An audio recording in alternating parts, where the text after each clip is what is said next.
Entering the Mayo Experience. That Mayo Experience. That Mayo Experience. That Mayo Experience. Experience. Welcome to the Pat Mayo Experience, presented by DraftKings. Week 7 DraftKings Picks, preview, breakdown of the positions, the stacks, and how to build your lineups for the week. You want to build lineups super easily? Simple stuff. RunTheSims.com/Mayo gets you 10% off any membership level, the weekly, the monthly, the yearly. You get all of the custom DFS optimizers. You can get your lineup builder, plus all your props and betting tools and projections all at the same time. You want to take the stock? You can do that. You want to customize your own? You can do that too. RunTheSims.com/Mayo and play in the Listeners League. There's like 900 spots left. It's a Friday. I don't know what's going on here. So get off your ass, play in the Listeners League. 3 max entry, $15 to play, and there's no rake, thus making it the best tournament on DraftKings. All of that information is down in the description. Tambo showed up late because he won $106K last night. Is that how much it was? We'll call it 6K for now on the back end. It's 2K guaranteed at King of the Beach, but hopefully a lot more when we get there. So. But you also won 100K too. I did win 100K, yes. Yeah, so NBA streets, actually. I didn't realize you were such a hoops person. Just hang around the guys that know what's going on and start putting in the lineups, use the optimizer, and set it up, man. Where can I get this basketball info at? You should get over there. You got the gear, runpuresports.com, promo code RPS Heater 25. Definitely want to get in now. So yeah, good night, great night actually, and just fun to sweat it out, and incredible run out. Talk about running pure. It was definitely that for all things. Well, yeah, tell me, because you won the King of the Beach seat in Showdown on Thursday night, and just you explaining to me what had to go right in both NBA and NFL. I think people really overlook that if you're gonna win one of these things, it just has to go your way that night. Yeah, that's what happened. Like, that's why all the other times when it doesn't, just know sometimes you're screwing someone over when you win it like this, if you get to, and the other side, you get screwed all the time as well. But NFL, is actually a buddy of mine. I've been at King of the Beach with him the last 2 years. Great dude. He texted me after and said, Dick, like, why'd you do it? Because he had Kamara captain. Kamara caught that last pass on that drive before the field goal and onside kick attempt. He passed me in the $100 King of the Beach qualifier, and then I had Lutz, so when he kicks the field goal, I'm ahead by like 3.5 points or whatever it ended up being. From there, the onside kick not recovered. I win that seat. Incredible run out. NBA, insane stuff. I'll give the short story, but I basically thought I was going to win because I was way ahead. It gives you a projected points on that site so you can see it. And I was like, oh, I'm good. And then I look behind me, there's an 8-person train of the same lineup with one extra guy. They have Marcus Morris that I don't have. I look at the clock. There's 2 minutes left in the third quarter, and I'm up by 0.3. He did not come back in for the rest of the game somehow. And I still then had to fade like other guys doing well, but like that was the big one. And the fact that that did not happen, no stat correction. I was up till about 3 a.m. our time local, waiting for the cash to hit the account to make sure it was official. And yeah, great night. Excited. And now you're seeing the board like you're John Nash in A Beautiful Mind. That's what happens. Here are the plays. They're just popping off the screen at me.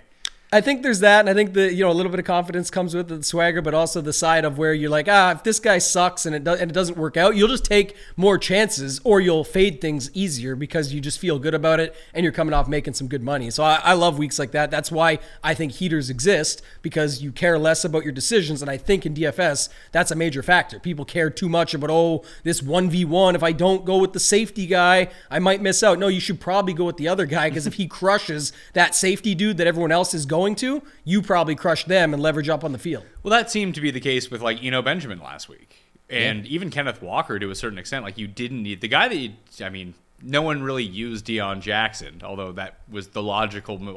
In retrospect, very logical. Didn't expect him to have 10 targets in the first half. Insanity. So, but of all, like, there was so much cheap condensed chalk at running back last week, and we just don't have that this week. McCaffrey's off this slate now, right?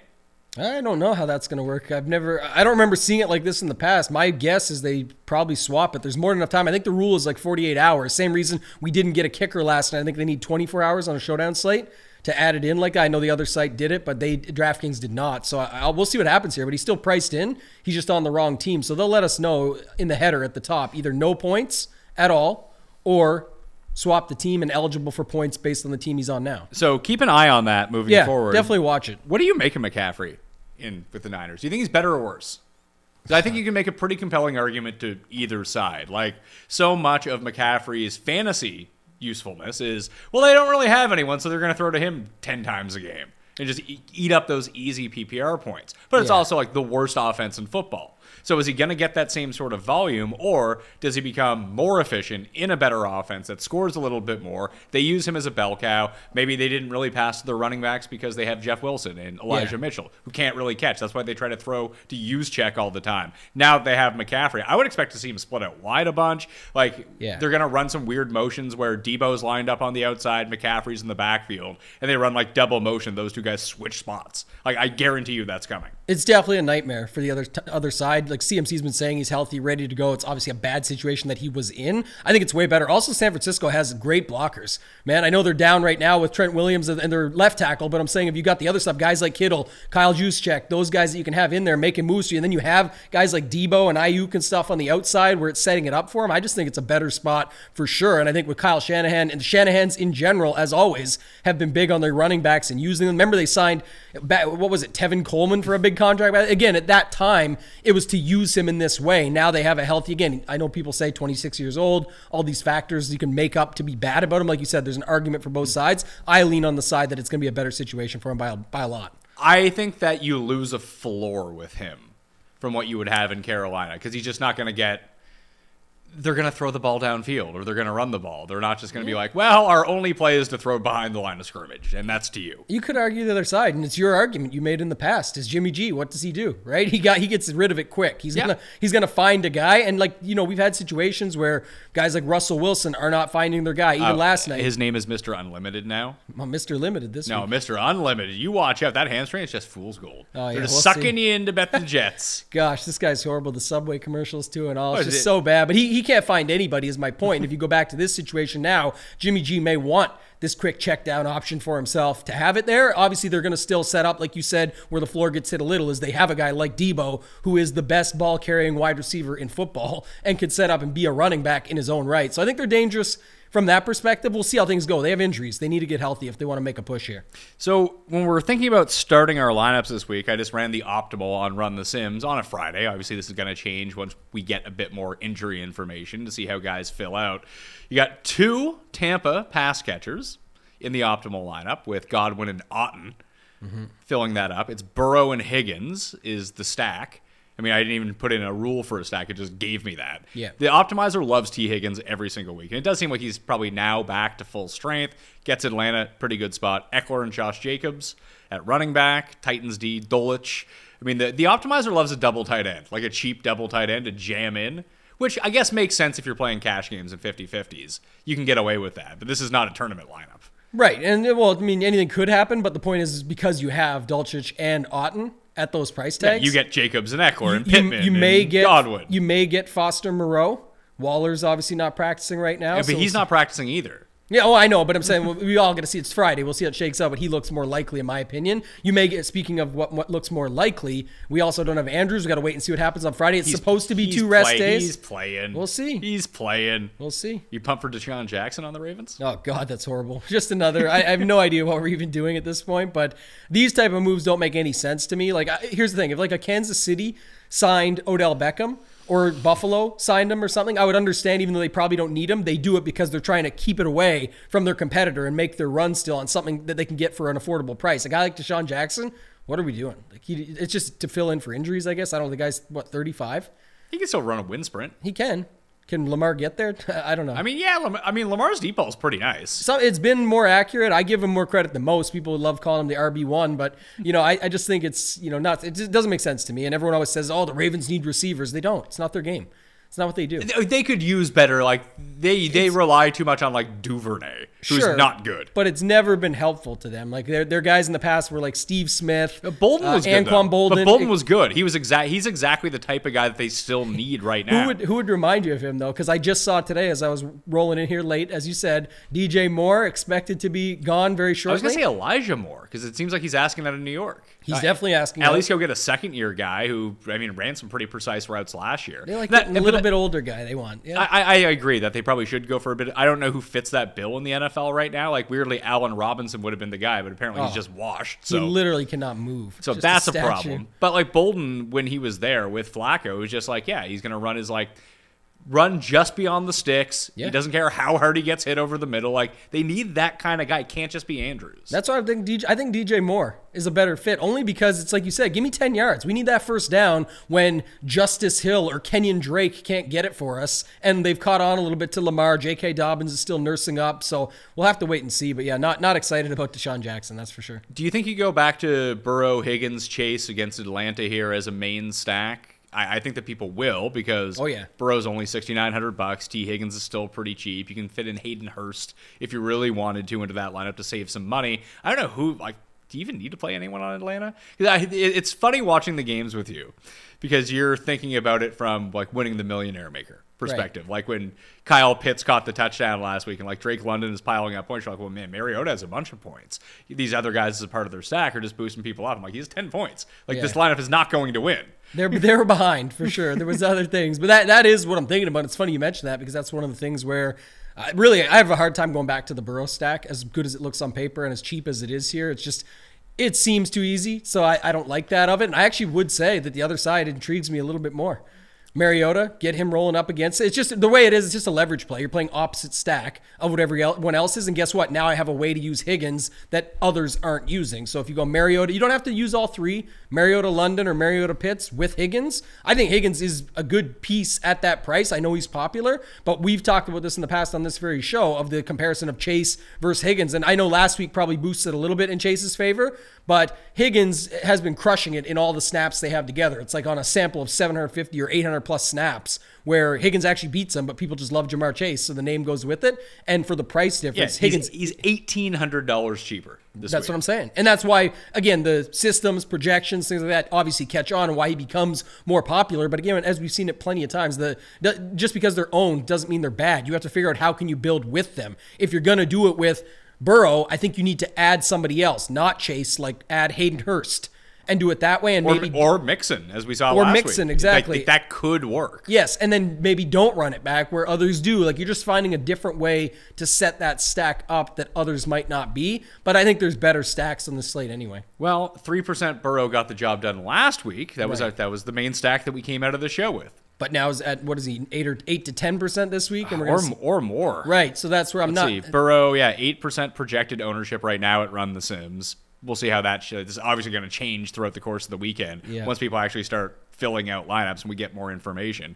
But Jamar and T. Higgins both projected for over 14% at the moment. Yeah. So it seems like people are using Burrow, Higgins, Burrow, Chase, or all three of them. The jokes are just pouring out right now, Pat, but people may be chasing. They may be chasing. And listen, sometimes that's not the worst thing in the world to do. Because a lot of people like you who are going to play your 150 lineups, like the pros who do this, they see it as a bad spot. Like, why would you go chase this when it becomes popular? But we've seen in the NFL a lot of times, like, guys just go on like 3-week heaters. It happens. It's possible. And then you're just on full slates, though, it's hard to expect them to be the guys that are the optimal stack again. So that's why I just never have a problem with it. And again, we still have plenty of other good guys on this slate and ways to stack things up. Well, if it was you, there was the 2 games that I was looking at to stack up. 3, actually, because, I mean, what do you make of Cleveland-Baltimore? I like it. I like the Lamar side. I was going to say, I like the Brissett side, weirdly enough. No. Because, like, let's say Andrews is in. Let's say Bateman's back, because that's what it looks like right now. It looks like Justice Hill is back. Gus Edwards might get activated for this game. They've got the 3-man without Dobbins is what it looks like here this week with Drake, Hill, Gus. I mean, I would play Gus if I would play none of those guys. No, but like if you're gonna play one of them, Gus is the answer to that question. Yeah, exactly. Do what do you just play Lamar? Do you just go like Lamar, Andrews, Amari, not Chubb? I don't know. I definitely don't want Chubb on the spot. See, I like Chubb against the Ravens. No, I don't. Division game. They know what to do. They stop him. They make Brissett throw, and I think that those guys can get there. I like Amari. I like DPJ. I think DPJ is a price play, but I like Amari way more, and I think that makes sense, right? You don't have to go crazy with it. If you want to add in the third guy, Duvernay or Bateman, if he's back, like that's how you would do it. But again, you don't have to. Just use that as an example. Okay, Goff. I like Goff this week. Everyone's just so concerned. Dallas is D. They're going to drop him. It's like, okay, whatever. The Lions are now, they're not 100% healthy on offense. Their offensive line is 100% healthy, and it's one of the best blocking offensive lines in football. Mm-hmm. When you pick at the top of the draft every year, you can build up your trenches pretty well. That's right. And like Amon-Ra St. Brown's going to be back. It doesn't look like we're going to get Chark. Reynolds is like kind of iffy, But you can go like Hawkinson, Amon-Ra, Goff, figure out someone on the other side. I mean, CD's dealing with this hip injury, but Dak's back. You could go Pollard, you could go whoever. Like, I just think the Lions inside are going to score points every single time. Lions outside, not so much. Yeah. But it just people, because they got shut out by the Patriots, everyone just kind of forgets that they give up a ton of points and they score a lot of points. I like this take better than my previous Mariota one for what we're saying going opposite, because Dak will definitely be popular. You think so? Yeah. Who the hell is using Dak? Well, here it funnels up the board because CeeDee Lamb will be popular. You know, you've got... You don't think the injury worries? No, he's already projecting for bigger ownership in most places, and you've got Gallup is pretty cheap too. You're right, he's 22%. That's what I mean. So you know what? Gallup is and Schultz is going to be back for this game too. Schultz will be back. Schultz with Dak. A whole lot better than Schultz with Cooper Rush. Well, that's what I mean. So it makes it then, and that stack is affordable. Like Dak is underpriced versus what you would expect for him. Again, you could say it's fair if you wanted to, but you could also say it's underpriced. I don't think anyone would say he's too expensive. That's my point there. So all I'm saying is I like your take better because actually I have a thought when we get to running back that, again, Zeke is ugly, but it's not who you play. It's how you play him. I say this all the time. I think he's a good pivot off someone like some of the other guys there, at least like Jacobs and Kenneth Walker. Not saying you're not playing them. You can play both, but I'm saying he's a pivot off of them, but he's also leveraged to Lamb and to these other stacks with Dallas. And I actually like your call, the Detroit inside factor. The same game, if Dak goes off, Goff should be a part of that, making it happen so that he can hit out. And you've got Amon-Ra, who we like. And if you have those other injuries at wide receiver, we'll have some fill-ins for cheap. And or just play Hawkinson, because the reason Hawkinson did so well the week against Seattle wasn't necessarily the matchup or because he's so good. Everyone was out. It's just a product of all the guys are out. And right now it's pretty bad for their situation that they have. I mean, what are we waiting on Swift? What's the word on him? Swift looks like, I think Swift is going to play. I think it's still just a complete timeshare. Yeah. Like I'm staying away from the Jamal Williams. And listen, Dallas's run D is pretty good. And if they don't get Swift involved in the pass, like if you're going to play him, you could play him with Goff, obviously. Yeah. But I think that if you want to make it more affordable for yourself, depending on what you want to do on the Dallas side, like Amon-Ra is expensive, but he's only $7,100. Hawkinson is how much? Hawkinson is $4,800. Now, if Reynolds and Chark are both out, you could theoretically use Khalif Raymond again. I would. Like what is he, like $3,300 or something? Yeah, they showed it last time too when it was Reynolds and him that same game. The argument was that Reynolds actually never has the big games. Raymond, yes, he's boom or bust, but you get the savings to work out that deal so that you can at least feel better about it. And on top of it, he has had some boom games that are enough to win tournaments. So that's kind of why you would like that aspect of it. $3,700. It's funny, just looking at his projected ceiling and projected floor, it's one of the biggest gaps between any players.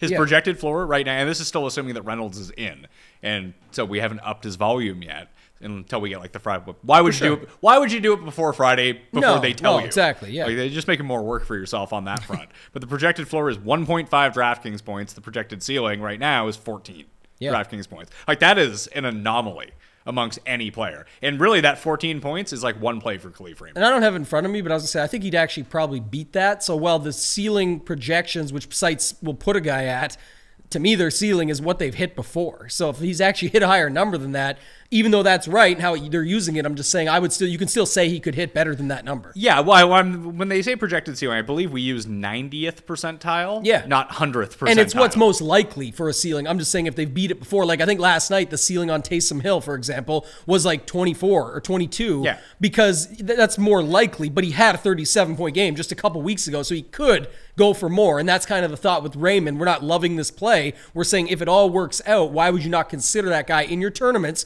Because it'll allow you to pack in a bunch of other safety of good floors, good ceilings, while making your stack still make sense. If you use Khalif Raymond in that lineup and you use Michael Gallup or Schultz, depending, and you use Schultz instead of Hawkinson, that probably makes all of your Lions stacks pretty unique. If they don't have Hawkinson in them, and they have Amon-Ra, then you could probably jam in like Walker and Eckler in that same game if you wanted to. I like that quite a bit, actually. So that's a great example, though. That's the whole point where people are like, but I don't. That was what we just said earlier, where people's like, I don't trust Khalif Raymond. Though you shouldn't, but it doesn't matter. You don't care. You're plugging him in because the rest of your lineup you trust. He still fits the correlation with your build, and you are waiting for sometimes till the very last quarter for him to hit. Last night, again, keep using last night, Jawan Johnson. I had multiple people text me, he's dead. Someone said this to me. This is a real statement. Hey, I went to sleep. He had 2 catches. I had the over 2.5. And I was like, They're down by a bunch. He'll get there. I woke up, he had 2 touchdowns. He crushed. And that someone said I should have played Shaheed over this guy. I'm like, are you lost? Like, seriously, it's so results-oriented based on... Why do people even mid-game tweet about this I have no idea in Showdown. To me, it's nuts. But my point would be, like, it was 1,000 less. They're like, I could have just dropped down to Shaheed. I'm like, oh, like, the very results-oriented. The guy that has 2 touches his whole life the ball twice, and has 2 touchdowns over 40 yards because of it. Like that, yes, you should have played him. I said I would beg for people to play that guy at 5 or 6% on every slate going forward because it's just not going to happen at that price. It's random. But in the end, Juwan smashed him. So it's just the way it goes. And that's what's funny about Showdown, but it applies here as well. So the Lions side, I like. I actually like that. Like I'm not saying I love it, but I'm saying I do like that better than previous where, again, I'm just trying to make something work if I don't love a side. But here, I like that side and I like that game. So why not try it out? Even though the Dallas D is good, that we've seen it plenty in the past where that just gets Goff back on the field and gets to throw more and bring it up some. So I'm good with that. I was gonna say the Seattle Chargers game is likely the most stackable game, I'm guessing. That's where people are going to turn to because we don't know about McCaffrey yet in the Chiefs 49ers game, whether or not we're going to be able to use him or not. We can talk about it if you can or if you can't. We can go there. I thought you were going to compare it to this. I was like, in this game, I know what you're saying now, but in this game, we do have to worry about still waiting on Allen. And Allen's going to play this week. Well, he's been practicing in full. His statement yesterday, though, was that he would prefer to have this week off because the bye's coming up. So maybe they give it to him. I don't know, right? We'll have to wait and see, but I think he plays, and I want him to play. I like him at that price. If he plays, play Mike Williams. Yeah. The only thing is that you also have Palmer, who's we're not sure on yet. Last week, what did they bring in, like Michael Bandy or something? Not saying to use him. I'm just saying examples of we have 2 injuries. So all I was going to say is that I like the reason this game becomes more stackable, and especially I like the Herbert side, is because if his side gets even more condensed, that's better. I always like Herbert when he's more condensed. Sure. Herbert, Eckler, Williams? Because you can use Eckler. Definitely. If Allen's out, I would do that. I wouldn't do it if Allen's in. I think Eckler gets severely crushed if Allen's in. Well, even if he is just a decoy or whatever, I just think it's a play where it makes it a lot tougher if those guys are all in together. Parham is in concussion protocol as well, so Everett might now become an option once again because he kind of got everything taken away from him the moment Parham came back. Not that Parham was like killing it, but it was just less opportunity. So talk me through this because I like your thought here. So if we go, if Allen's out, let's talk about that one first. Okay. You go Herbert, Eckler, Everett, and skip Mike Williams. Let them lean in on him. And then you come back with Walker and DK. Whatever you want to do. I think Walker for sure, but DK is an option there too. He's 6,600 this week. Looks good. What if you just play the Seattle side?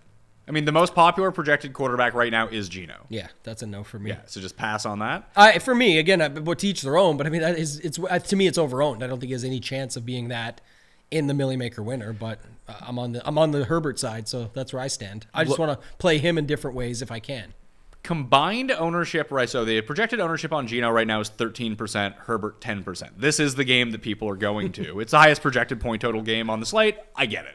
Makes a ton of sense to me. Afternoon game, right? Late afternoon game. Do we bet the under now, or do we wait till Sunday? We just wait until it grows and grows until it gets up to like 59. Yeah. And there's like 10 points. Then we in the take game. the under. Okay.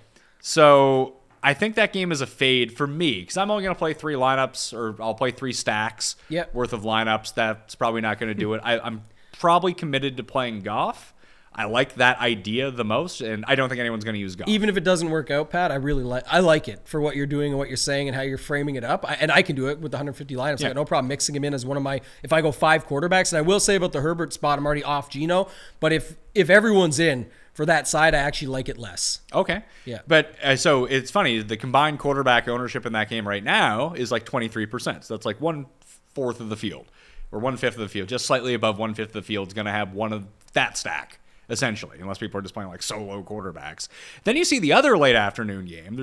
There's a few of them this week. But Kansas City and San Francisco is up around 50 as well. It's 48.5. The combined ownership between Jimmy G and Mahomes is 8%. Yeah, I like that.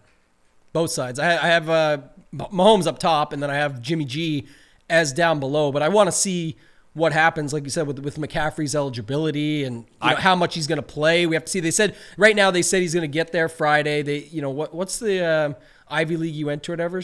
Oh, he went to Stanford. Or Stanford, right? That's what it is. Sorry. And so like, oh, he's a good student. He's going to study up the book and be ready to go. Again, obviously it's McCaffrey. He should be ready to go in any offense. He's a fucking running back. Yeah, like to here plug him in and say, here you go. Exactly. So if that does change things from the Jimmy G side, because like we said, we don't even know how it's going to get utilized. I don't think you want to chase Ayuk off the big game last week. I liked Debo as a standalone play. I like Debo as a standalone anyway. I think he might score 3 touchdowns in this game. Yeah. McCaffrey or not, like if McCaffrey comes in and you can use him, well, I mean, whether you can use him or not, it's going to hurt Debo's ownership because he's now there. That makes sense. But, and then just dock him from 3 touchdowns to 2, you're still in good shape. I mean, I'm going to keep him at the 3 touchdowns, and I'm just going to decrease the ownership projection that I have on him because now people will go off of him because McCaffrey is there. It's only going to help Debo if McCaffrey's there. We do have some value. Hopefully we pick up more across the slate, but I really think, too, the other thing about this week in that same game is Kelsey. Just to bring up is that the times you want to play Kelsey are when no one's on him. To this week, it seems like because we have all those cheap options with Otten, Dulcich, maybe Moreau, maybe we'll see what happens. But if Andrews in, I would expect Andrews to still be more popular because of what happened last week. But if you can get Kelsey at lower ownership any time, you probably should. And I know it gets expensive, but Mahomes, Kelsey, Debo, and then do whatever you want with your lineup. Then find the value in it. Like if Hunter Renfrow may not play this week, just use Matt Collins. Yeah. Exactly. I know we've already seen it from. I know it seems like disgusting, but we've seen it already. So I would be willing to go there. Throw in some Khalif Raymond. Right now, I have Travis Kelce projected as the 11th highest owned tight end on the slate. That's when you want to play him. Doesn't mean it's good. That means there's other good value options, so it doesn't feel as comfortable or safe, but it switches your entire roster construction by doing that. It is going to be put in with a stack that makes sense and correlation, and the ownership is extremely low for a guy that can break the slate. He could be the highest pass catcher scorer on the entire slate. I thought it was interesting that I'm seeing a lot of Godwin ownership and a lot of Cade Otton ownership, but not a ton of Brady ownership.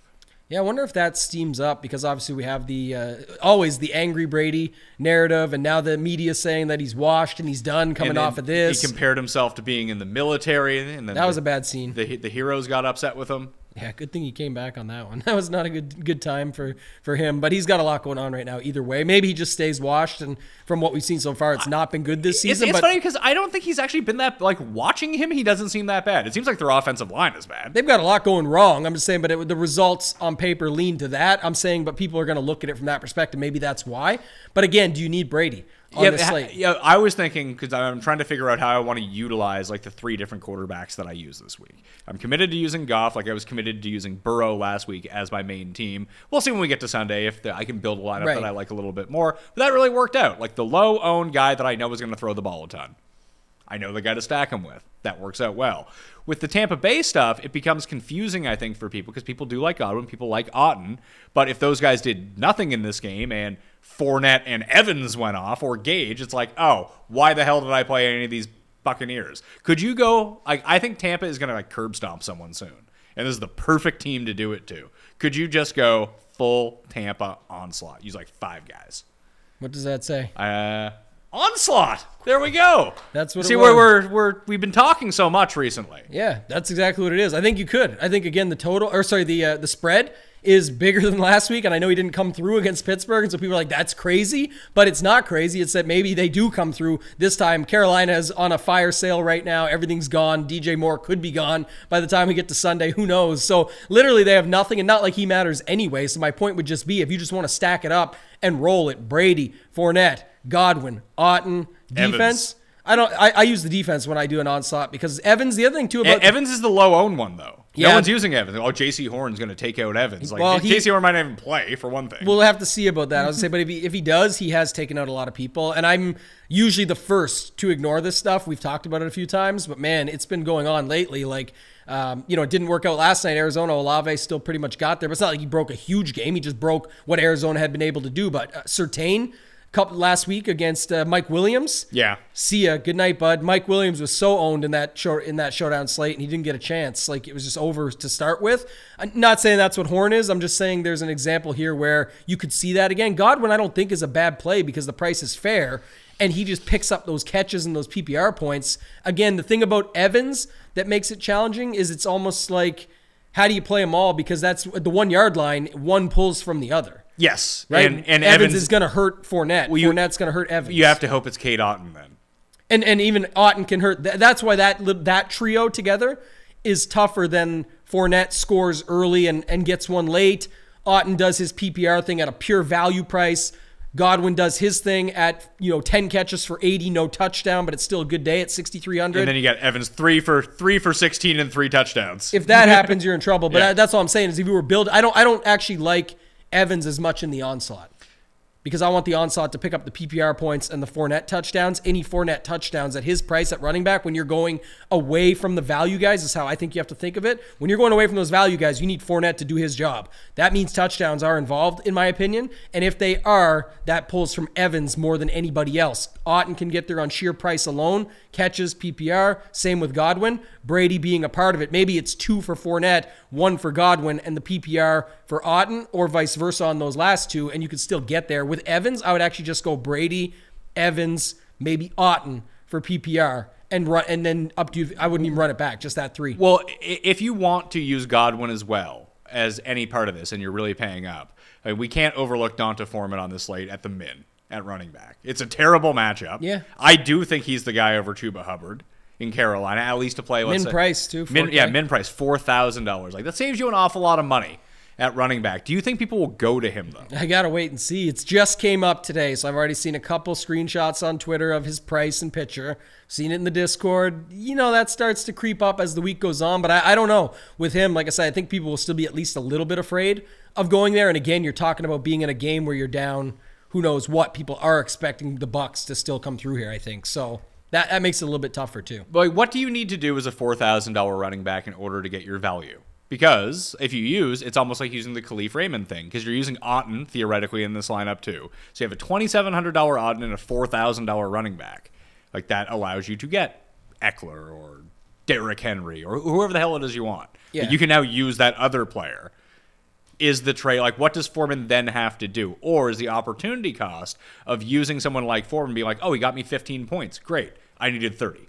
Yeah, that's where I worry about it. Like I said, again, you need a lot to go your way, because also, too, if this game does, like, if it goes the other way, how likely is it this game is underscoring enough where you get like 18 out of like 50, Foreman 50. And you get Otten to get what you need PPR-wise, and even using it as a secondary stack that doesn't have full game stack, not game stacks, or these onslaughts or 3-1s or whatever you want to call them in on the other side, or whatever you should see on the other side, people building that beat you because of that, where you just are stuck in the dark because you have only 2 plays from this game. So I don't know. I don't like it as much as a secondary stack as much as with those guys. But I think in our previous example, if you want to play Brady, it's Brady, Godwin, Otten, onslaught. I'm saying Brady, Godwin, Otten, and then one of Evans or Fournette is what you're playing there. And then Foreman. And then if you want Foreman on the other side, definitely you can do it. Yeah. Basically, you have to pray he scores 2 touchdowns. But you can also pay that same price at defense and get Tampa Bay D just to smash them too, to put Fournette and Evans and guys like that into the great position. Yeah. Yeah, and then just not play the Carolina guy because Carolina stinks. Because the points per dollar value running backs this week, Jacob seems wildly underpriced at 65, which leads me to... Can't wait to see how that goes wrong, by the way. I think it goes wrong because I think Devontae Adams might score 5 touchdowns. I love that. I also think that's an interesting stack, whereas I don't know why it's for some reason right now, and I just don't see a world where this can be true. We know the Jacobs ownership is for real. It's 33% right now, highest owned guy on the slate. But what's Carr? Carr's the 3rd highest owned quarterback, projected-wise. Correct. But when you look at it, Makes and then no take a sense. look at the receivers, and you sort by salary, Devontae's only 10%. Which is nothing. So we're going to need to know the injury report because there could be no Waller, there could be no Renfro. Yeah. It becomes a whole lot easier when it's Adams, Mac Hollins, Derek Carr as one side. And, the logical bring back is pretty easy. You just go Cooks and Pierce. Yeah, and but when we already know Herbert, Jackson, Mahomes, Burrow, Dak, some other dudes are picking up ownership, how does Carr... it makes 0 sense to me that Carr is over 5% when Jacobs is at the ownership he's at, because people don't usually stack running back with quarterback. They could. He's been catching passes recently. Oh, he has. I'm saying the other numbers don't add up, though. When you have all the other stuff, it will add up on paper. I'm saying it from playing enough tournaments to know, like me with the James Robinson call that week when he was projecting for none, and I said he would be popular, ended up being the most popular on the slate. Those little things. Jacobs that week where I said it wasn't, or Jeff Wilson that week. There's a couple different calls that we've had that it makes no sense. The card stuff does not make sense, and the way to leverage the spot is either use Jacobs in your Carr stacks. So if you go Carr, Jacobs, Foster Moreau if it ends up becoming a thing, or get off that whole situation with Jacobs and do like the Evans Fournette thing and go Carr, Adams, Moreau, or whoever it ends up being. My point, Mac Hollins, just do 2 pass catchers with them. And you have Cooks on the other side. You have Pierce, who's double leverage. He would fit that sort of spot. And he's opposite side of the game of Jacobs. There was 2 more I was thinking about. Well, I'm just looking at the value running backs just right now. Like the biggest value on the slate is Josh Jacobs. He's $6,500. Yeah, and he's been smashing against a bad defense. He's a bad price, so that makes him good, and that's why the ownership is going with it. We're just saying is we have to see how that shakes out, and then I think it's all how you build with him. And then you got Breece Hall at $6,200, Austin Eckler at $8,300, and I believe the projections are assuming no Keenan Allen at this point in time. Pierce is 4th, Joe Mixon is 5th. And then it gets into your regulars. But then you get down a little bit more. It's funny because Ezekiel Elliott is 10th on the value list this week, which I thought was stunning. I like him. I got him at 8%. Would you play him or Pollard? Pollard's better. But he is. Oh, we've known this forever. It was too late when they wrote whatever the $90 million paycheck or whatever it was there, Jerry, writing that check out. But I just think it's interesting because Zeke can get there on touchdowns. He can get 80 on the ground, as we've seen. Like, it's possible. And again, when people are playing Lamb at that high ownership, that becomes leverage with Zeke. And Zeke is also a pivot because the range that he's in has more popular running backs. So I think that makes it interesting from that standpoint as well. So the ownership right now, Jacobs, Ken Walker at, what is he, $5,800. Got him around 30% right now. So it seems like everyone's just building their lineups. Jacobs, click. Walker, click. Let's figure out the rest. Yeah. Probably. And it lets those other stacks fit in. Yeah, well, that's what I was going to say. All those other stacks we talked about that are fair priced, like the Burrow ones and the Herbert ones, they all fit very easily. In a gigantic range of outcomes, and I was thinking about this play anyway because I like the price, and I like what I've seen the past few weeks from ETN. And the Giants' run defense is horrible. I don't know how they continue to win games. They keep doing it in the weirdest way possible. But he's been so close the past few weeks, whether it's the wildcat snaps, the goal line that he's just getting shoestringed at the 1 and just falling down. He had the big one last week. Remember? He said, 75-yard touchdown for ET. It's like, oh, no, he was actually down. That pissed me off. You just reminded me of that. I needed that. Yeah. And I needed Barkley, too. So speaking of the same game, dude slides down. It's his job, I know, but man. But no one's going to use ETN because he's in the split role. We thought that Robinson was going to be fine coming off this Achilles, and he looked that way through 2 weeks. Now he just kind of looks bad, and they're transitioning back more into ETN. I just think that he's sort of in the place where Breece Hall was 2 weeks ago. Yeah. Where we can't trust his workload whatsoever. It could be 6 touches.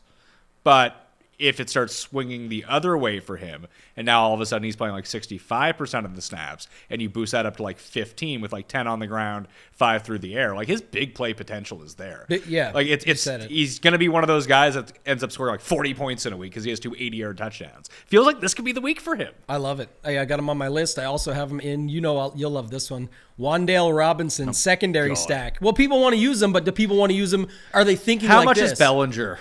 I like Bellinger too, actually, so that's a good call. Good reminder. Bellinger's 3,400. I think I'd rather play him over Wendell because for all the cheap tight ends, he's not the one people will use. They'll use Dulwich.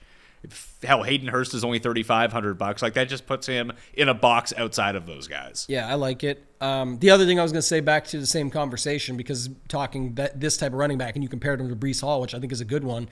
This week looks very. So you already talked about Jacobs and then Walker.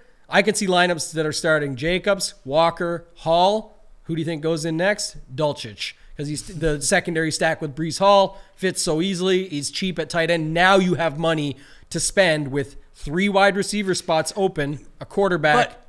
But why would you want to save all your money for a receiver in a week where all the best receivers are on bye weeks? I'm just saying because I think when you look at the spots that we talked about. So you have great value at all these other positions, but this is just the wrong week to be paying.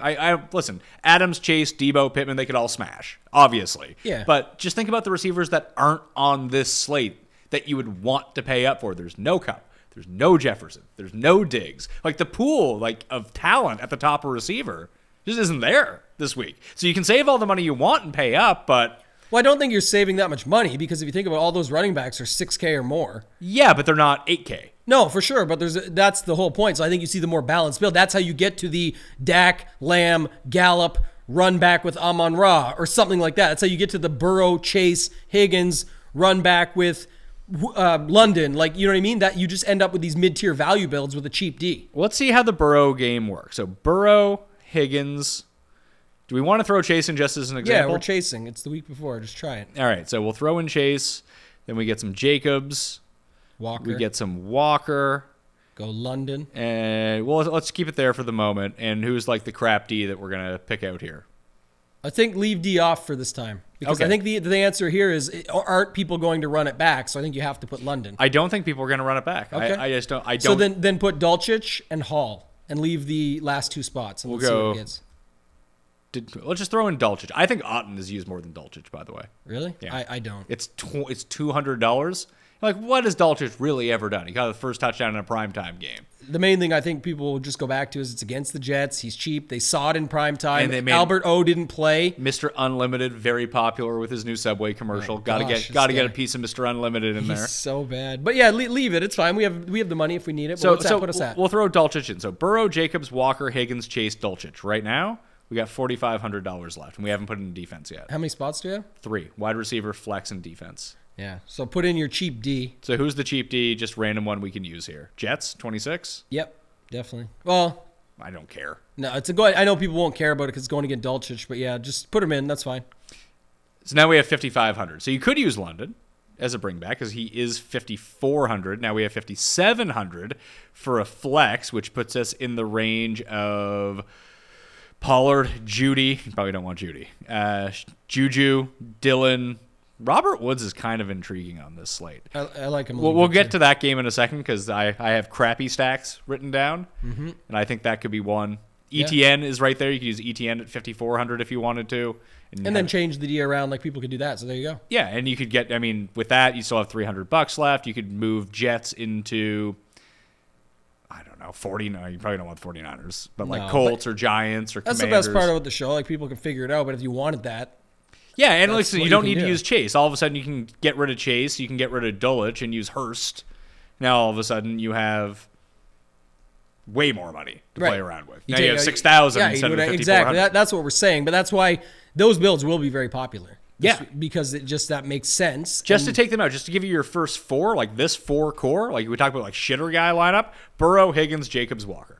Doot. What I got left? I got $5,000 left per player. Yep. Put in a cheap defense. Oh, I got $5,500 left per player. Throw in Otten or Dulcich, and now I got $6,200 left per player. I'm doing pretty good here. Oh, Hunter Renfro's out. I'll play Mac Hollins. Probably not with Jacobs, but I'll play Khalif Raymond because everyone on Detroit is out. Oh, they will. Now I can get Devontae Adams in or get Michael Pittman in, whoever it might be. Yeah, it feels like lineups will have this sort of weird one-off where everyone just whoever you choose. To Yeah, be who your is your 1v1 better than everyone Yeah, else? choose your own adventure on your one expensive guy that you're putting in your lineup, whoever it may be. So So here's a crap stack for you. You ready for this?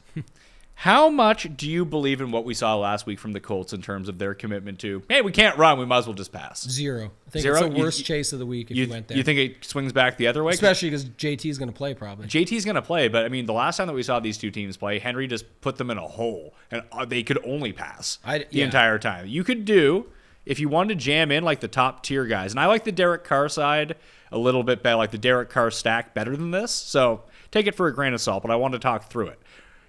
Ryan, Pittman, and Pierce. And you could get rid of Pierce and throw in, Jelani Woods if you really wanted to, and hopefully he catches 3 touchdowns again. But like this is the common core build for this stack. Ryan, Pittman, Pierce, Henry. You have $5,000 left per player. And no one's going to use Henry. Agreed on that. So if he has the Derrick Henry game, which we've seen, twice already this year? Just like the 140, 2 touchdowns, 3 touchdowns, whatever it is. And you force Matt Ryan to pass 55 times. Like, Pierce and Pittman can get there without touchdowns, weirdly enough. Oh, yeah, Pittman for sure. And Ryan, although he's terrible, throws for like 400 yards a game. I don't know if Pierce, if I want to go back there either. I think I'll just play Pittman. Just play Henry, Pittman, Henry. If Ryan, you were doing Henry. that, yeah. Would you throw in one of the garbage tight ends? But I just don't know because then that you're choosing on spots. I don't think we see anything near what we saw with Matt Ryan last week. Matt Ryan, I don't believe he was anywhere near an optimal last week anyway with doing that. So I feel like if you didn't have Burrow, you were just screwed. Right, but that's what I mean. Again, we're going back to the same week. We still have a pretty full slate. We have as much as the bye weeks are getting talked about this week. Like I even brought up at the start of the week, people are calling it Bye-mageddon. Like it's pretty bad. You're it's missing bad. It's bad, but it's not that bad. Once you dig in and find the stuff, like there is guys out here that you can play. So I don't know. I like the other calls you had. I actually like your golf call the best of all the crappy stacks you had today for multiple reasons. It makes sense. They're indoors. It's the opposite side of the Dallas stack. There is run backs that make sense. You can use a chalk Lamb in a completely different way than the rest of the field is. So when everyone's like, oh, the chalk got there. Yeah, it did. But did you have it with the Detroit stack going off? That's where that could change the slate. Like I think that makes way more sense to me than sitting there and hoping Matt Ryan. I thought I actually heard someone say, I don't remember what it was on when I was listening. I listened to so many things, but it was like Matt Ryan actually came out and said like he can't do that again. Like, yeah, it's because he's 90 years old. It's tough. Well, man, I was like, he must have just been crushed after that game. You think about it. So I don't think he can do it again. I don't think we're going to see that again. I think they will at least try and establish a run. And look, if JT can't do it, Deion Jackson's still capable. Maybe they get him a few more touches, a few more grabs, but I'm not saying to advocate to play for him, but I'm just saying I think they have other ways to get around it versus having to stack that thing up. I like your thought earlier. I actually had this one written down, a secondary stack, two of them. Henry with the Tennessee defense against Matt Ryan. Okay. Or I liked your Robert Woods call, and I think you could play Robert Woods and Pittman. Just see if they can't get the ball. If Indy sells out to stop Henry, not saying they can, but they could do that. Not saying they'd succeed, I should say, but they can do that move.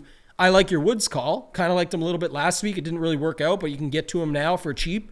And you have Pittman on the other side. That's a good little secondary stack if this game does go back and forth, where it's so hard to get all the other pieces right. Just take the two that you think would be involved. Here are the optimal levels for the week, just where we stand on a Friday right now. Josh Jacobs, 26% in the optimal lineup, but still has a negative leverage score of 7 based on his projected ownership. Yeah. Which is kind of hilarious. Breece Hall, Damian Pierce, 1, 2, 3, and then it's Mixon and Higgins, Eckler. Trying to find the guy who's like the outlier here. What's the Pierce combo, though? When you break it down 1-to-1, like what's his optimal? 16% ownership, 19% optimal rate. And the 16 could come down, I think. Yeah, we'll have to see, but I just mean if more go Jacobs or if more of these other, like with Walker, with Hall. Do you think that becomes people's secondary stacks if they can afford it? Would they just go Jacobs Pierce? No, because it's already, first of all, that's not even popular. That started, I think last week was one of the first weeks we saw it be popular. Because it was Eno, Benjamin, Walker. and Walker. I know we've seen it succeed. I believe week 2 we had one, I can't remember what it was now, where the combo hit, but it wasn't a popular combo, so it's never popular for, like, people literally set up rules in their optimizers not to have running backs against each other in the same game.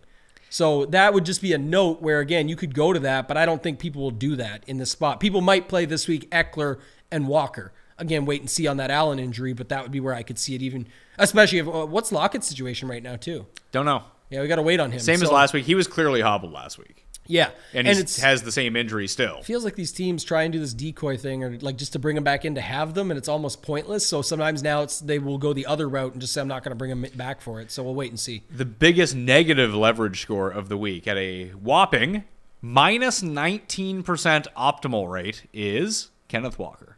Projected ownership 30%, optimal rate 11. Now he's still in the optimal lineup 11% of the time. Just that's not how people are using him. He's just a good price. I'd rather take my shot on ETN, who's nowhere near as optimal as that. Yeah, you're just predicting like sort of your own game flow, which is a nice thing about Run the Sims is you can also change that. You can change that around, but even to look at it, like if you get Kenneth Walker at 29%, who's a little bit more expensive, but he is the guy that everyone is using right there. ETN, $300 cheaper. He's optimal, let's see here, 7% of the time. So that's only 2%. 7 versus 11. 7 versus 11 at 4%. Yeah. So he's 1/8 the ownership. Like that's how I would try to see that. And I'm going to be wrong more often than I'm right on something like that. But I feel like if I hit that, now I'm in a really good spot. Yeah, I like it quite a bit. I think that was a good one that you had called out earlier. I had him on the list for that reason. I liked him in some secondaries. I actually like the Bellinger side a little bit more than my – I think Wandale won't be like super popular, but at his price tag, and especially if they still have those injuries and stuff there, I think he will get a little steam off last week just because they know how good he actually is and can be.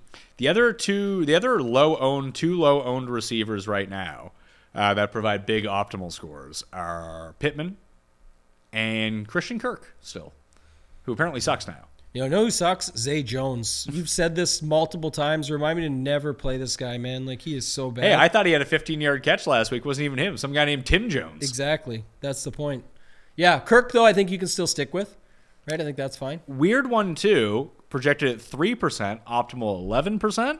Curtis Samuel. Everyone's just off Curtis Samuel now. Yeah. I don't know why. I definitely don't know why. Maybe because the quarterback situation. Why is that scaring people off? It shouldn't. So, if anything, that's another thing I would say. We'll get to our favorite segment later with defense, but with no Wentz, I think they're going against them. I think is worse than it was before. I want Wentz to get the defense against them. I don't think it's going to be the same as what it was, so I don't like it as much. And to your point, I think Samuel can get worked in more or the same based on the situation because he's a reliable target you can just go to. I like that call actually quite a bit. I had him here in the notes and I'm just going to add another piece to it, but I do think that's good. Let's go rapid fire secondary stacks if people are looking for it. So like our favorite one from each game. I think people like this segment. Yeah, this was good. I liked it last week. So, and we don't need to like break it down. Like we've went through the stacks, the plays that we like. How can you fit in something else? You have Cleveland and Baltimore. Andrews, Amari Cooper. Is there a cheaper one? Could you go Njoku and Bateman if Bateman... Like, would you play Bateman if Bateman's back? Yeah, I'd play him. Like I said, in large field stuff, I'm different than people, but I would triple stack Lamar because if I think it's going to ceiling out to win the Millie, I'm going to get all of it from it. I think it's going to be like a bomb. He runs some. Andrews does his thing in a touchdown or two. You're going to really have a way to get there, kind of like what we saw week one. But I don't like that other one you said. I like it either Amari, DPJ, one of those two with Andrews. I don't like... DPJ is basically Zay Jones. He's bad. No, I think he's fine. He's actually hit Millie Maker winners before and been involved a little bit more. Yeah, but not with Brissett, though. Yeah, that makes it tougher, but you can say the same argument for Amari Cooper. Yes, he's Amari Cooper, but it's still Brissett getting him the ball. Yeah, but he actually tries to throw. I prefer that one. That's why it was the first one I said. I'm just saying that's my point. That's where I would go to in this game and then stack it up differently the rest of the way. There's something just almost like Debo leaps off the page at me this week. There's something about Chubb that leaps off the page. 2% Chubb. Like, if there's a time to play Chubb, that's the time, right? Like you said with Kelsey. Like, Chubb is no different than Derrick Henry. Like, Derrick Henry's receiving prowess is 2 for 11 every week. Great. That's not really doing it for you. You're looking for 25 carries and 3 touchdowns and 150 yards. Problem is, like Chubb is one of like 4 guys who can do that. No one's playing him. 4 people are playing fucking Aaron Jones. He has to. Who doesn't do anything. The Ravens are way more susceptible in the secondary. The Ravens are just susceptible. Okay. I think, I don't know. Like I said, I'm not the biggest Chubb guy anyway. I think he's one of the best running backs in football, pure runners of the football. But I'm saying you also have the snap split with Hunt. If they're down, if the Ravens do get up, I think that ends the game right there for him. And I've got the Ravens winning. So it's all what you think of it. If you go run the Sims and project Cleveland to show up in this thing and bounce back. Let's do that. Then you're going to see Chubb be pretty solid. Let's do that right now. I'm going to pump this by simulating the slate 10,000 times in less than 5 seconds. It's pretty good. So let's say solid. It's a higher scoring game because right now it's a projected points of Baltimore 26. Good Pat sticking to his let's rapid fire through this. But now I want to see. We'll get the other ones will be more rapid fire. It's a good exercise. 19.5 points for the Browns, 26 points for the Ravens. So let's say I think the Browns win this game. Flip the score. I'll just go 29-26. Sure. Yeah, that's good. And I'll increase the plays to 67 instead of 63. Nothing crazy because it's probably a long run if that ends up happening, right? Yeah, it's still tricky because honestly, and run it while you're doing it, it only takes a second anyway, but it's still tricky because I think if we get a 29-26, I actually think it's more through the air. I don't. I think the pace happens. I think it goes the other way. And that would bump up. All of a sudden, Amari Cooper is the second best play on the slate. Yeah, he's already good. That's why I used him first. Njoku ends up becoming the highest leverage scorer of the week at $4,200. And Jacoby Brissett becomes a fantastic play. So I didn't adjust it because you can adjust the rush rate. I didn't. But your point is this: so it either in that scenario, I know we're going to go rapid fire after this, but if Chubb bangs home a quick 80-yarder out of the gate, that will set the pace early, and that's what you're playing for. And then that's what you're playing for in that instance. But also, if you could get a 29-26 game where it's Lamar to Andrews setting the tone, a turnover, another quick touchdown, and then boom, we're going on an air raid back and forth. So what I had was because they were projected to lose by so much, they were projected a 41% pass rate in a game that Cleveland wins. They're going to run like 60% of the time. Yeah. I put them at 55. So just to rerun it right now. It's still Cooper turns out to be the best play. No, there's Chubb. Chubb is now in the optimal 17% of the time at 2% ownership. Yeah. So if you think that the game, that's why I like the system so much that you can just kind of go in and mess around with it that way. Mm-hmm. Like, no, I actually have a different opinion of this game. I think this game shoots out. I think this high scoring game, like if we could have, based on what we knew the ownerships were going to be like when you bet the under on the Seattle and Cardinals game last week, yeah. Imagine just punching that into the system before the slate. Like, I think there's like 25 combined points in this game. How does that now look with the rest of the slate? If you just have that information, you'd be like, oh, geez, shouldn't play any of them. Or would have loved the running backs who ended up being the ones that actually were made more sense than running the full passing game there. So, yeah, I hear you. I think it's interesting, like you said, from that perspective, but I liked Amari, and guess what? In your example, Amari still showed up. The other thing is, well, he shows up optimal, and this is good exercise for the rest of the games we're going to do. Chubb shows optimal, but he's still expensive. On a slate, we have a bunch of value options. Again, not at wide receiver so much.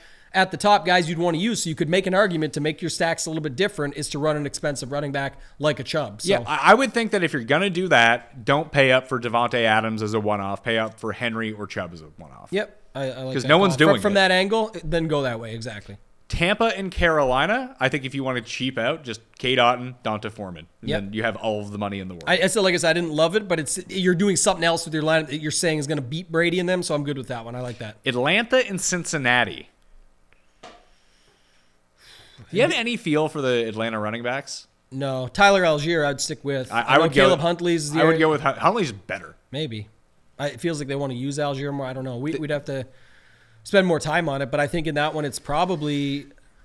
I got to ask, why does Pitts garner so much ownership every week? People just want to make it a thing. I get it. Listen, I want to make it. He looked really good. It's because of college, right? You go back to college, the guy's incredible. I get it, but that's just not the offense that they run. It hasn't been. If they were going to put Kyle Pitts on Indianapolis and have him throw 60 times, then yeah, he's going to be the best tight end. I'd love that. Put him on Atlanta, and they legit want to throw 15 times a game. Yeah, and then we'd still see if he went there, Mo Alley Cox or Granson, or those guys take it from him there too, and then it'd be a bigger conversation. Yeah, like last week, Michael Pruitt before him. Yeah, he got a touchdown in that game later. Pitts did, but it was Pruitt first. I think in this one, it would probably actually be something smaller, like a Hurst with London, and just hope that you're using a different cheap tight end that others aren't. I would go the other way because it doesn't seem like anyone's using Mixon. Yeah, Mixon London. Mixon London, something like that. Mixon Pitts, try it. Yeah, Mixon Pitts. Yeah. And what do I have Mixon at? Yeah, Mixon. I guess everyone's just loading up on Bengals. This stack, right, is what I'm saying. The people are going. This has a recipe for Atlanta wins by 20, by the way. So everyone's liked the Mariota side. I talked about it with Cam and Rob on the Best Bet show. They both took Cincinnati. Jeff made Cincinnati a super lock. I made Atlanta my super lock. We'll do it after because we don't need to sim another one. But again, Atlanta's 6-0 against the spread. If they cover this thing again and you build that in to run the sims, I'm sure those Atlanta plays look pretty good. I don't think they do because they're covering spreads by playing wildly inefficient and slow. Yeah. Like they don't run enough plays, and then it causes the other team not to run enough plays, and there's just no scoring. Yeah, if we build for that, it would say that, of course. But I'm saying I think if you could see this game go what like others do, it could end up being that it's the Atlanta side that you need. Detroit and Dallas. I like Amon-Ra and Schultz. It's Amon-Ra. I actually don't like Schultz as much. I think it's Gallup and Amon-Ra. Gallup is or Zeke and Amon-Ra. How much is Gallup? 71. Oh, sorry, 5,100. 51. There's like this mid-range of because we've kind of hit on 3 of them right now in the mid-range of wide receiver this week that are going wildly unowned. Who, again, in a week where you don't have these like elite options on the board, that some of these guys at the low $5,000 area are pretty like. You have Samuel at 53, Gallup at 51. Like if I told you at the end of the week that those 2 guys were inside the top 5 wide receiver scorers this week, would you be super stunned? Not at all. And this is what we've actually seen in Million Maker winners this year so far is these sort of wide receiver 1s or 2s in some cases where they're kind of like 1s because of an injury situation or whatever that are cheaper than what the guys are up top. And this is a perfect week because you don't really have the guys up top. You're kind of making a story to make it work. Like an Adams story this week has a good story because people aren't paying up a wide receiver and Jacobs happens to be the chalk. Other than that, though, you don't really see a lot of stories up top that you can make. So it's just people forcing in who they like. You could even throw Juju into that lineup because no one's using Juju. Yeah, I know. 5,600, you go 56, 53, 51. You got a ton of money left. Yeah, Juju, I think, was a product of last week where Bills sort of give it up over the middle there. I could see it. I just didn't want to. But he's now in the second highest projected scoring game again this week. Yeah, Like, why couldn't you do Mahomes, Kelsey, Juju? I think you could. It just depends on how you want to build your lineups. I think, again, he's fine, but then you still have MVS, you have Hardman, you have the running backs there. You do have other mouths to feed. He ate last week. I'm not sure if he'll eat again. Giants and Jacksonville, Bellinger, ETN. You like Wendell? Yeah, that's the stack, though. It's one of those 2. Anyone using Barkley? Not really, I don't think. What's his optimal on the slate? You said you had It was pretty low. He's still coming in at 14%. Maybe that's why. But it was really low compared to the rest of like the elite running backs. Like he was down near Chubb. Yeah, one you made me that I was just highlighting here from the game before is I think Gallup is a really good play this week. I think he's going to be solid. Based on that, like him and Samuel were two that stood out that you talked about. So I think if you can find a way to work it around that, I do like that. Even if you want to build, like, I talked about the cash game lineup earlier, like right off the top of like what was spit out as the optimal. I feel like those two guys are very solid cash plays. Yeah, I just don't get Gallup a bit less safe, but like sure. People love playing Rondell Moore, right? Curtis Samuel is essentially just the good Rondell Moore. And Gallup is what, 1,600 less than Lamb or something? 1,700 less than Lamb? And Lamb's hurt. Well, that's the whole point. Is like, again, you're just finding the same spot. You're just, and from the same quarterback, all that. He could be the guy. 3, 4, 5, 6, 7. Saquon is the 7th most optimal running back. 11% of the time, he appears in the optimal lineup. Projected ownership 15% though. Yeah, I did have him down with a question mark. And Christian Kirk is actually the same, 11% in the optimal. I just don't trust that. Ooh, I like that a little bit though. No, I can't go back to Lawrence. Lawrence rarely throws the ball. No. We were talking secondary stacks. We like. I think what we like is what others could get to more than they could get to this one, where you go Barkley and Kirk instead of. I like both, but you're allowed to use both. You just don't have to use them in the same game. I just don't know how you can afford that with the stack though. Like, what stack are you using that you can then afford that as well? Whatever stack you were using Chubb in that you tried to sell me on 5 minutes ago. But Christian Kirk's $6,000. Yeah, but same. You're gonna still find options. Right? We were gonna use, for example, we were gonna use Chubb and Andrews. In this example, if you go Barkley and Kirk, you now are just going to a cheap tight end, which we have lots of options. Okay. So it actually does work. Indy and Tennessee. I mean, Pittman and Woods. I said I like that one quite a bit. You like Pittman and Woods. I like Henry and Pierce. And I like Henry and the defense as a secondary stack as well. Green Bay and Washington. Samuel and Dubs, because Dubs is right there in that low $5,000 range too. Yeah, I like that too. What about Tunyon back to back? Nah, can't happen. I can't. I don't think Impossible. So. Yeah, I like the Dubs call. I like that one with Samuel. Or you just go with Lazard, who just catches the touchdown every game. Yeah, he's going to be out of it after he knocked the hat off Sauce. Jets and Broncos. I mean, I think it's pretty clearly Hall and Dulwich, but. That's the one everyone will go to. Yeah, but like, is there actually any other one you could use? There is. It's Hall, and it's Judy. You know why? Because Sauce is going to be on Sutton. Yeah, but we've seen the Jets. I mean, they might throw Sauce onto Judy and just bracket Sutton. That's what they've been doing. They haven't necessarily been using Sauce on the best receiver on the other team. So then we're going to see the real Dulcich breakout is what you're saying. Yeah, but then Albert O will be active, and then all of a sudden the week that no one plays him, he finally goes off. Oh, do you know what the biggest one would be in this game actually? Is stupid Hamler? No, even Melvin better. Gordon? Melvin Gordon. After the conversation last week and everything, and Hackett finally gets him going. And then don't forget on the other side, Elijah Moore asked for a trade. What if they bench his ass and now it's down to like Garrett Wilson and Davis? Mims will play. Mims, yeah. There's you don't want anyone on the Jets offense outside of Breece Hall. Just play Breece write Hall. That rule into your like optimizer. Well, only Breece Hall from the Jets or Jets D. Or Corey Davis. He likes Corey Davis. He does like Corey Davis, but Surtain's probably going to be on Corey Davis. That's could be. But Corey Davis can't get open against scrubs. What happens when you put him against someone good? Yeah, he's not that much better than some of the other guys that we hate on. So I agree. I love the Breece Hall call, like you said. I think that's all. And again, Breece Hall getting overshadowed like last week by these other plays with Jacob. Not as much because he's been good. Not as much, but again, you got to remember too. Some people are only playing 2 running backs. Also, a lot of people on that. Do you believe Run the Sims projection of 17% for Breece Hall? I do. That's a lot then. Like, I'd rather use Pierce for $200 more and lesser ownership. I like Pierce too. I definitely like Pierce better. So Houston and Vegas, Pierce and Adams. Real cheap one. No, I don't love that. I like it would be Pierce and Moreau if it's a thing. It'd be Pierce and whoever the guy filling in for Waller, Renfro, whoever it is, right? Yeah, something like that. Moreau or Hollins, I'll put. Like, that's sort of what I'm thinking, yeah. If those are a thing, we don't even know. I'm just saying, but that's how we're thinking of this. If Renfro plays, would you consider Renfro? Yeah, if Waller is out and Renfro is in, let's say. Yeah, I would. He'd be like my last choice of it. But what I don't like, I've told you this before, is like using Adams in those things. Because then it's like if Adams hits 40 points on the day. I want Carr. I would want Carr. Yeah. Exactly. Chargers in Seattle, Walker and Williams, DK and Eckler. Oh, God. Well, I think it's actually Walker and Eckler. Walker and Eckler? I think it is just play them against each other again. I think that's the spot. Again, I'd like that so much better, though, if Allen is out. KC and San Francisco. Debo and God. Juju? Kelsey?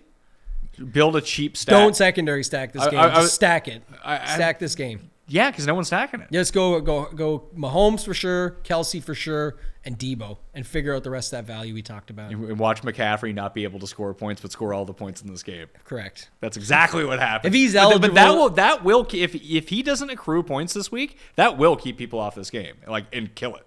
Yeah, and you can still go to it. I think you could definitely still go to it. I'm definitely still going to it. So yeah, like when I kind of joked about Kelsey and Debo because they're both super expensive. Yeah. But I think they actually work with the Detroit stack in terms of like the price points. Because Amon-Ra is expensive, but if you use Raymond because the other two are out, all of a sudden you can do it because Gallup's cheap too. Yeah, I also that's one. So for example, people because if they're asking like contrary to what I just said with like the Adams thing, where if he goes for 40, it's like you need the other. Tight end is different because it's a onesie position. And also, Debo can be like a running back in some cases, even though you're saying, but they have CMC now or whatever. We've got to see how that all plays out still. But Debo could do his thing without needing Garoppolo, and Kelsey could just break the slate from the tight end position where it's like, yes, it's nice to have Mahomes, but if you don't have him and you have another stack that works and still scores well enough, then you're in better shape there versus if you have Adams hitting in that previous game, you probably want Carr because Carr's cheap. Becomes tough is the thing. So let's use Falcons defense. Just throw them in there. Is this for what, Kelsey, Mahomes? Yeah, so this is Kelsey, Debo with Goff, St. Brown, Raymond, and Gallup. The problem becomes you probably have to use Donta Foreman. You don't have to. You have 2 running back spots left, 5,100 apiece. Yeah. So you could use ETN and 4,900. Is there anyone in that upper 4,000 at running back who's like viable whatsoever? Then you're like Huntley, this Lindsey, lineup Davis. feels very thin already. It is. Could I get up to another decent running back is the thing. Gibson, Hines, P. Ryan. ETN's really the only one I would want to use is the issue. And that's with Khalif Raymond. If I go Foreman, you could go Foreman at a running back spot, get rid of ETN, you get up to Breece Hall. The challenge I think you run into is there's going to be enough value plays that you can just change Goff to Mahomes, drop Amon-Ra to someone cheap, and then start filling in value plays. Let's try that. And still get your stack that's a unique stack, and so who cares about the rest of the chalk? So let's get rid of Raymond. Let's get rid of, so now that we have, let's just build the base. Mahomes, Samuel, Kelsey, $4,400 left. Could you play a double tight end in this spot? Could you use Kate Otten? You could. I don't like it. What I was going to suggest, not to zero your lineup out, but if you go Mahomes, Kelsey, Debo, which you probably have there, and then leave Gallup and Raymond. We talked about Raymond at the top of the show being like the scary value, but the rest we like. We like Gallup. Now, what does that leave us? Gallup and Raymond, you got $4,400 left. We still don't have a running back yet. So we have we have 2 running back and a flex and a D, right? Yeah. So plug in the cheap D. Plug in the Falcons. Well, how much are they? 2,400. Yeah. We got Panthers or Seahawks. Do the Jets still, because who cares? Okay, so Jets 2,600. We got 5,000. We're almost back to where we were previously. Okay. In that last discussion, but we still have an extra flex to fill in. So now you got to go Jacobs. Oh, really, Jacobs? I'm just saying to get to see what this looks like, to see how hard this is going to be for people to get to. Jacobs at 65. Okay, now we got 43 for a running back and a flex. And so you're like, people might have to get to a guy like Hubbard if that works. It would be Foreman unless you go. Foreman. I meant to say, and you 4,000, then you have 4,600 left. Unless you go Otten and Breece Hall. Yeah, what's that look like? That's what it looks like. Does that fit? Yeah. You'd have to go down from the Jets, $200. You could use Dulwich and Breece Hall. Well, who's the $2,400? Was Jets 2,600? 2,600. Yeah, there's $2,400 defense. I think it's Carolina. But you could go, I don't know. Or I think there's another one. Really don't want to play Carolina defense. No, I know, but I think there's another one that you can play. Let's see here. Yeah, you could do, instead of using Otten, you could use Dulwich in the flex at 25, and then you can go Jacobs and Breece Hall Jets D. Instead of using Otten, use Dulwich for the We got options. That lineup is what all I was trying to say is that lineup to me is much better than the previous version. Mahomes. And you're actually linking Kelsey up to Mahomes.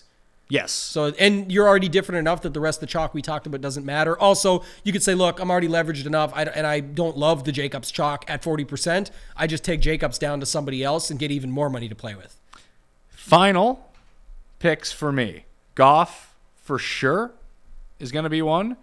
And I think I have it narrowed down to, I'm really leaning that Tampa onslaught as my second one. And then for the third, I think I got it narrowed down to Carr. You tried to talk me off of Matt Ryan. I may not do that. So Carr, Ryan, or Mahomes. I think one of those three will end up becoming the third stack for me. Although just building that Mahomes lineup felt pretty good.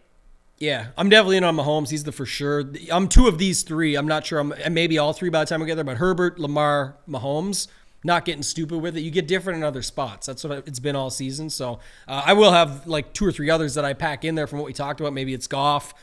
Maybe it's Mariota. If I can find something that works and just take the shot on it. I just feel like the upside, there's not one instance this year where the upside has been high enough for Mariota that he appeared. Like, what's his max score this year? Like 24? This week is week 7, lucky number. Feeling it. The other thing is if Burrow gets there, like you have to think Atlanta did something.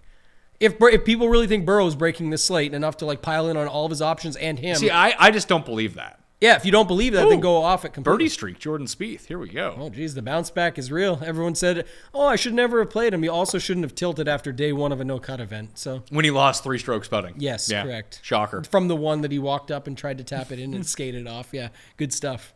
All right, I think that'll do it on the Pat Mayo Experience. Play in the Listeners League. You should play in it. I'm in it. I'm locked in. You're all already 3 in? entries. If you're not in it, you're crazy. Get in it. It's not a sales pitch, folks. It's rake free. Yeah. Like you should be in there. It should be the first thing you do on the week when you sign up. It's actually the first that I register for, and I don't even register all my stuff till later on. I just don't want to forget about that one. Yeah, you don't want to miss your spot. There's like 900 spots left at the moment.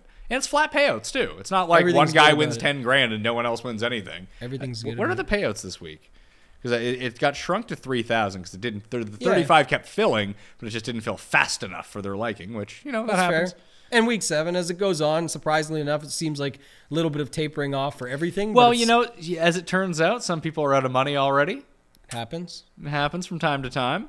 So to look at it right now, full contest details, Pat Mayo Experience, 5,000, 3,000, 15, 750, 500, 250, 200. So let's see, what's 10th? 10th is usually like 10% of first place to be 10th, right? Yeah. That is not the case in this tournament. You get 5th and 6th, they're 10%, but 12th to 20, like it goes to 250 from 7th to 11th. Yeah. 12th to 21st is 200. So it's extremely legit. That's the thing. Top 50 is backed up. Instead of being 10% to 10th, the top 50 actually is at least, 10 times your money. You're putting in $45. Even if you can only put in one, still do it. But I suggest all 3. I'm just saying, but if you only get one in, it's still you want to be able to play this tournament. Depending on your budget, get in there. It makes perfect sense. It's the best tournament. Follow Tambo on Twitter. You already have the tidbits out, it looked like. No. Or you didn't? Definitely not. That was just you tweeting out you won $100 grand? That was correct. Yes. Had to let the people know. Last night was a double dunkaroo. Got the King of the Beach seat #2 in football. Got the 100K. We're on to it. I had the golf win a couple weeks ago. Finally, people know I'm not just a golf guy. There's other sports out there. So yeah, you're winning NBA. You're winning PGA. You're winning NFL. Yeah. People should go to runpuresports.com then. They really should. Use the promo code RPSHeater25. Get signed up. All sports, one price, cheaper than all the other sites, considering what you get for it all. And you don't get an email every week for this package and that package and all the add-ons. So it's a great spot to be. All right. I suggest runthesims.com/Mayo to get yourself the 10% off any of the membership levels. It's just tools. They're completely customizable. No one's in there making your picks for you. You make the picks for yourself. You tell the computer what you want. The computer tells you, here are your lineups. And boom. Hopefully you can go win some money because the Showdown Run the Sims gang has been printing. I don't think anyone's won 100K yet, but there's been a lot of GPP winners so far using the DIY simulator on runthesims.com. So I highly recommend that you check it out. Tambo's Tidbits at ToeTaginTambo on Twitter will also be included in the Mayo Media newsletter on Saturday, which you can subscribe to for free down in the description. All right? I'm Pat Mayo. Thank you all for watching. I'll see you next time. Mayo Experience! Experience!